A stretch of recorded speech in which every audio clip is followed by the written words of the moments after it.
Good morning. As you know, the President of Turkey is shortly going to be arriving at the White House. But prior to his arrival, as I promised, General McMaster is going to give an update on the President's trip that starts this Friday. And I know there are some additional questions regarding some news of the day. So without further ado, General McMaster. Good morning, everybody. Good morning.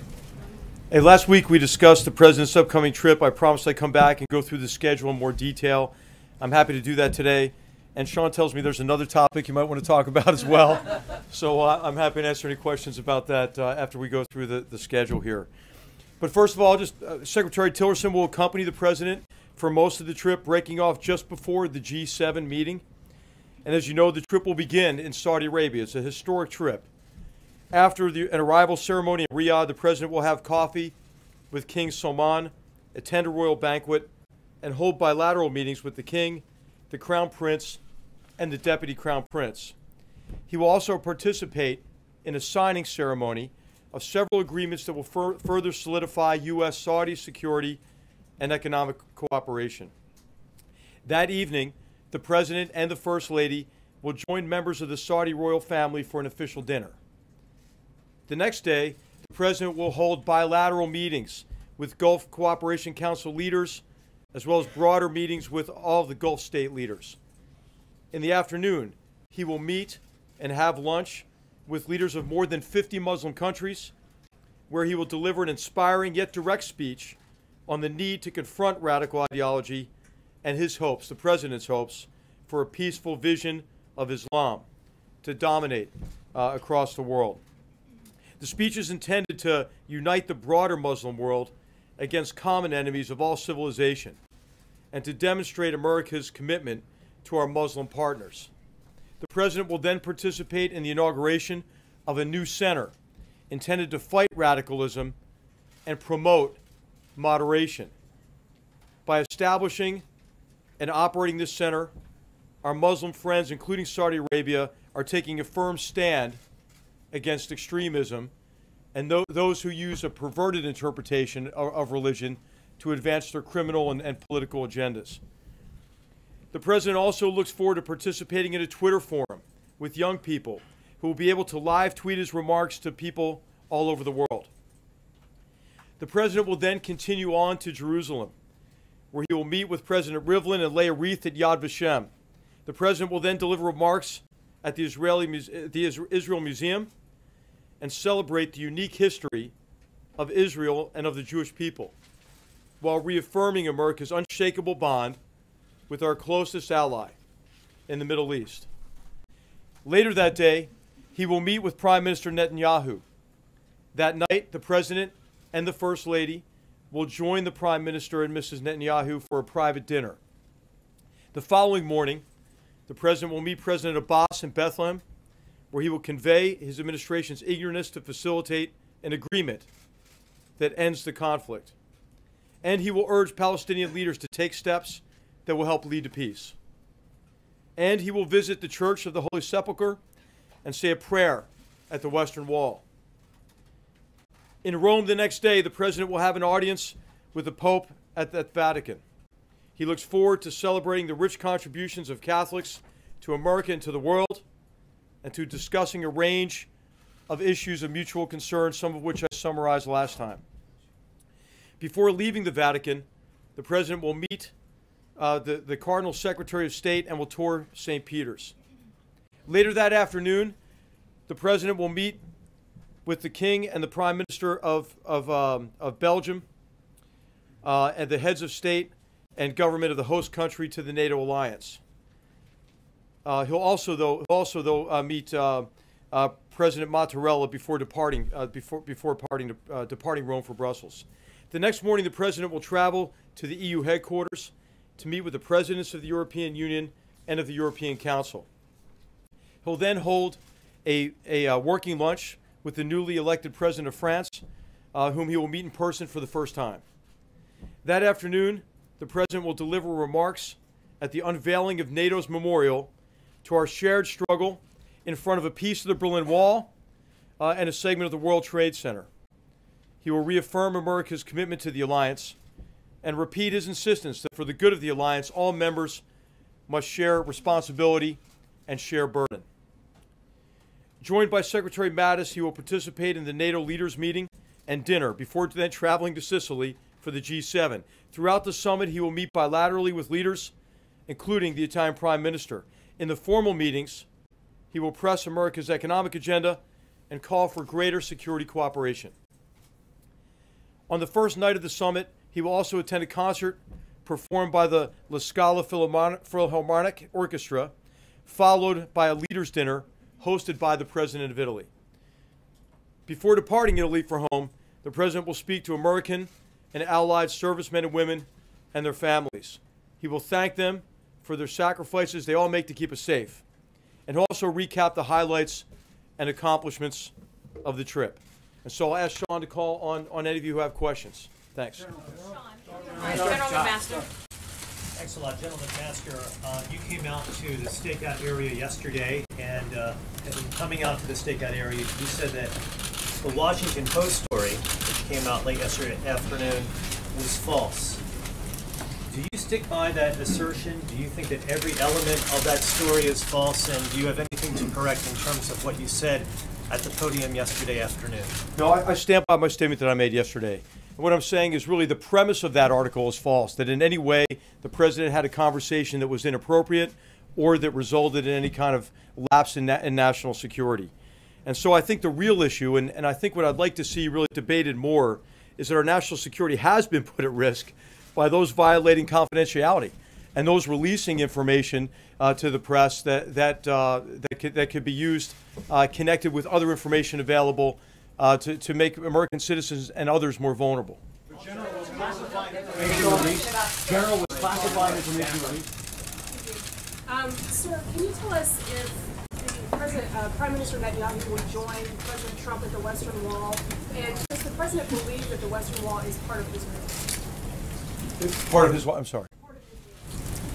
No Israeli leaders will join President Trump to the Western Wall. He's going to the Western Wall mainly in connection with the theme to connect with three of the world's great religions and to advance, to pay homage at each of these religious sites that he's visiting, but also to highlight the theme that we all have to be united against what are really the enemies of all civilized people, and that we have to be joined together with an agenda of tolerance and moderation. General, I just want to try to dig into some details of this reporting on the President's conversations with the Russians. Are you denying that he revealed information that was given to the U.S. by an intelligence partner?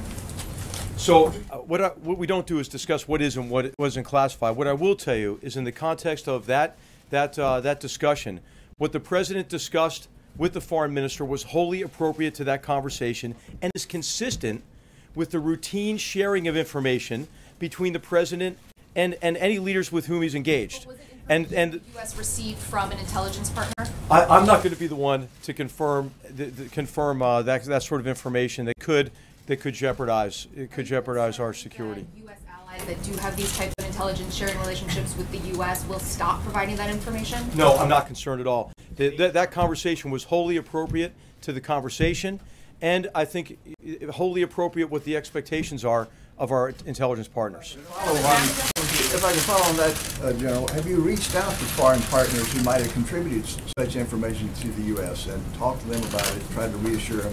If so, what was the reaction? I have not, and I'm not sure what conversations have been held about that. Carol. Going back to what you were saying earlier, if there was nothing that the President shared that he shouldn't have shared, why did his counterterrorism advisor contact the NSA and the CIA about what he had said?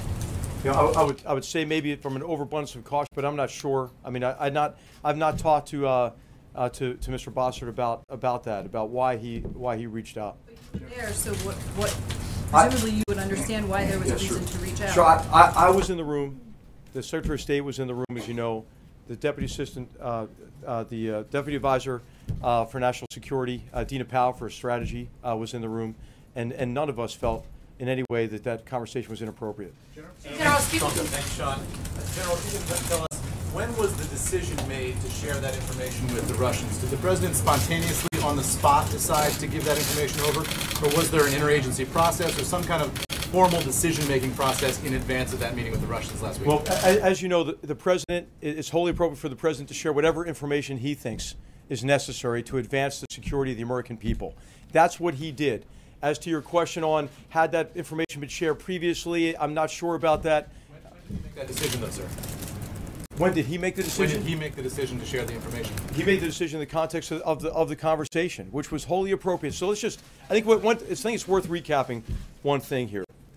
The president was meeting with the foreign minister about the terrorist threat. He had also raised some difficult issues. What we expected in terms of different behavior from Russia in key areas like Ukraine and as in Syria. But then the president was emphasizing, hey, we have some common interests here. We have to work together in some critical areas. And we have an area of cooperation with transnational terrorist organizations, ISIS in particular, an organization that had already taken down a Russian airliner and murdered over 200 people in October of 2015. And so this was the context of the conversation in which it was wholly appropriate to share what the threat was as a basis for common action and coordination. And you made the decision in the moment then, during the context of that conversation? Excuse me. I want to follow up first with Jennifer's question, which you didn't answer about the Western Wall being part of Israel. Oh, that sounds like a policy decision for and that's the president's intention. And I did answer the question in terms of what his intention is and where to go with Israeli officials. The president's intention is to visit these religious sites to highlight the need for unity among three of the world's great religions. Unity in confronting a very grave threat to all civilization, and unity in embracing an agenda of tolerance. Can I finish? Can I get to the question that I had, please? Did the president reveal a city? And the spin is that the president revealed the name of the city, and that gave away information that undermined an ally. Okay, I will answer that. Okay, so all of you are very familiar with the threat from ISIS. All of you are very familiar with the territorial controls. If you were to say, hey, from where do you think a threat might come from territory that ISIS controls? You would probably be able to name a few cities, I would think. And so it was nothing that you would not know from open source reporting in terms of a source of concern. And it had all to do with operations that are already ongoing, have been made public for months. Sorry, to get back to my question, sir. Was this information that was shared with the Russians also the same content that was shared with our allies? And specific to this threat, which the president says was in relation to airlines, is this an imminent threat? Was there a justification for, in that moment, needing to share it with the Russians?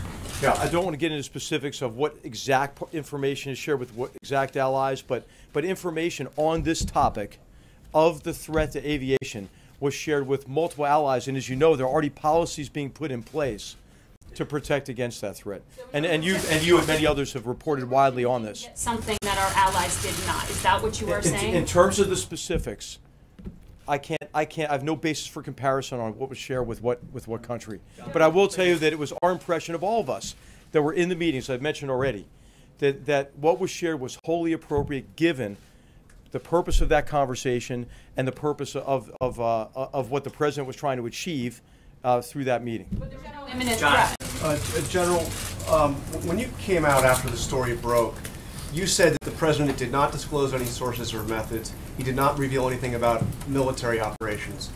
Why were you denying things that were not even reported? What the report said is that the president revealed classified information that had been shared by one of our allies in the Middle East. So the question is simply a yes or no question here. Did the president share classified information with the Russians in that meeting? And as I mentioned already, we don't say what's classified, what's not classified. What I will tell you again is that what the president shared was wholly appropriate. The story combined what was leaked with other information and then insinuated about sources and methods. So I wanted to make clear to everybody that the president in no way compromised any sources or methods in the course of this conversation. General, you do say, though, that national security has been put at risk by the leak of this. Do you have any idea how this got out, and what steps are you taking by virtue of discovering this, as you did, to try to limit the potential for any more leaks of national security information? I think national security is put at risk by this leak and by leaks like this. And there are a number of instances where this has occurred. And I think it's important to investigate these sort of things and to make sure that we have trusted organizations across our government that allows for the free sharing of information and collaboration. I mean, in terms of national security, what is critical is that you can assemble the experts you need. You want a bigger group, right, for any of these complex problems, because you need their expertise. You need the tools that they bring to bear from different agencies and departments. And so what we really have to do is make sure we have a very high degree of confidence in all of our organizations and all of our systems and processes, so we can do what we need to do for the president, which is give him our best advice and give him options to deal with these very complex problems. Clearly, you can't have that confidence by virtue of what happened yesterday. So do you have an idea of how this got out, and how can you tighten up the ship, as it were, to ensure, from your perspective at least, that this stuff doesn't get out? Well, I think it's incumbent on all of us to bring in the people with the right authorities and the right mandate to take a look at how this leak occurred and how other breaches may have occurred as well. McMaster. Thank you. General McMaster, to put a finer point on it, is there now an active investigation into how this information was leaked? And can you tell us about who's running that investigation? And I also would like to ask you, given that President Trump is now going to be meeting face-to-face with literally dozens of foreign leaders, if there are sensitivities to his discretion in what sort of information to decide to declassify, how is that something that you are advising him ahead of this foreign trip? Yeah. Well, I mean, there are no sensitivities in terms of me or anybody who's been with the president in many of these engagements. He shares information in a way that is wholly appropriate. And I should just make maybe the statement here that the president wasn't even aware, of where this information came from. He wasn't briefed on the source and method of the information either. So I'm sorry, this is going to be the last question, because we do have the president of Turkey coming, I think, momentarily. Thank you very much. Contradict you. He contradicts you, General. We have more questions, General. Will you release the transcripts, Sean? General? Who's investigating the leaks?